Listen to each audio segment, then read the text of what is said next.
Hi friends, welcome to Bhishma competitive portal. కాసేపటి క్రితం Telangana public service commission నుంచి జూనియర్ లెక్చరర్స్కి సంబంధించినటువంటి జీఆర్ఎల్ ఏదైతే ఉందో, జనరల్ ర్యాంకింగ్ లిస్ట్ ఏదైతే ఉందో అది రిలీజ్ చేయడం జరిగింది. ఓకేనా? అయితే దీంట్లో మనకు సబ్జెక్ట్స్ వైజ్గా ఎలా మన యొక్క ర్యాంక్ని చూసుకోవాలనే దాని గురించి నేను క్లియర్గా చెప్తాను. దాంతోపాటుగా మరొక విషయం ఏంటంటే, ఈ వీడియోని చూస్తున్నటువంటి ప్రతి ఒక్కరు కూడా ఈ వీడియోని తప్పకుండా లైక్ చేయండి. అలాగే మా ఛానల్ని ఫస్ట్ టైం చూస్తున్నట్లయితే తప్పకుండా సబ్స్క్రైబ్ చేసుకోండి. ఓకేనా? ఇక్కడ మనం టాపిక్లోకి వెళ్ళిపోదాము. ఇక్కడ చూడండి, నేను ఈ వీడియో కింద డిస్క్రిప్షన్లో దీనికి సంబంధించి అంటే మన రిజల్ట్ యొక్క లింక్ ఏదైతే ఉందో డైరెక్ట్ ఈ వీడియో కింద డిస్క్రిప్షన్లో నేను ఇస్తాను. ఆ లింక్ని క్లిక్ చేసినట్లయితే మీకు ఈ వెబ్సైట్ అనేది వస్తుందన్నమాట. ఒకవేళ మీకు తెలిసినట్లయితే ఏం కాదు.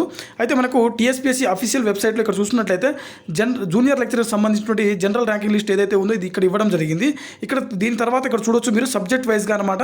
మనకు ఏ సబ్జెక్ట్ కావాలో దానికి సంబంధించినటువంటి, అంటే మీరు ఏ సబ్జెక్ట్ రాశారో దానికి సంబంధించినటువంటి పీడిఎఫ్స్ ఇక్కడ జనరల్ ర్యాంకింగ్ లిస్ట్ సంబంధించిన పీడిఎఫ్స్ ఇక్కడ అవైలబుల్లో ఉన్నాయి.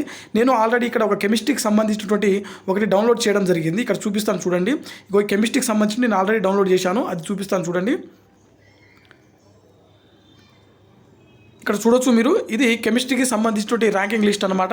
ఇక్కడ మనకు హాల్ టికెట్ నెంబర్స్ ఇచ్చాడు. దాంతోపాటుగా అభ్యర్థులకు వచ్చినటువంటి మార్క్స్ ఏవైతే ఉన్నాయో వాటికి సంబంధించినటువంటి ఇక్కడ మెన్షన్ చేశాడు. దీంతో పాటుగా జెండర్ మెన్షన్ చేశాడు, కమ్యూనిటీ ఏ కేటగిరీకి సంబంధించినటువంటిది, అలాగే ఈడబ్ల్యూఎస్ఆ కాదా అనే దాని గురించి, స్పోర్ట్స్ ఎలిజిబిలిటీ ఉందా లేదా అనే దాని గురించి మెన్షన్ చేశాడు. వీటితో పాటుగా ఇక్కడ ఏ జోన్కి సంబంధించినటువంటి అభ్యర్థులు అనే దాని గురించి కూడా ఇక్కడ మెన్షన్ చేయడం జరిగింది. ఓకేనా? ఇక్కడ మీడియా మాత్రం ఇవ్వలేదు. ఓకే, ఇక్కడ చూసుకున్నట్లయితే మీ యొక్క ర్యాంక్ ఏదైతే ఉందో ఇక్కడ మీరు చూడొచ్చు. జనరల్ ర్యాంకింగ్ సంబంధించిన ర్యాంకు ఇక్కడ ఉన్నాయి. ఇక్కడ క్లియర్గా ఫస్ట్ స్టార్టింగ్లో ఇవ్వడం జరిగింది.